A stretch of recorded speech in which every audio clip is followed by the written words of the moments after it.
Sabi mo guys. Nabutan kami ulan. Away. Nakadiretso ang papa namin. Nakapunta kami dito. Yes. Ano, dito kami sa waiting shed. Nabuton kami na yung pagmumotovlog na. Ito yung motor namin. Oh, pakita natin si 125 XRM.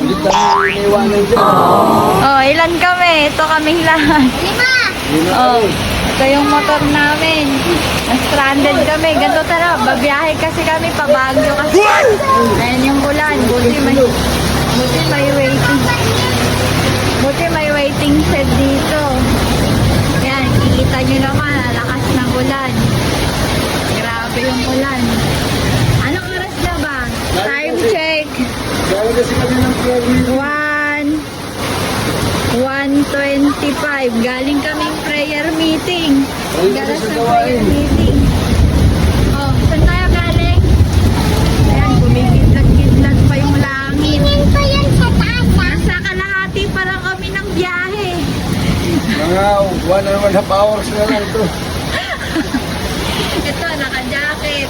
Walang rainbow na sasayad ang kulog. Oh, nasasarado. Pag may rainbow, nasasarado yung kulog. Wala, ito, nilalabanan na lang yung antok nito. Time check. Ano na? 1:25 a.m. Uy, Wag. huwag nilan. Kaya tinutuyo na yun. Nilalabanan niya yung pagsubok sa buhay. Galing kasi kami na gawain eh. Prayer meeting. Nilalabanan niya. Ulan. Kamusta ka naman? Okay lang. Kanina pa ito yung ulan eh. Oh, ito yung aming motor. I'm feeling really down today.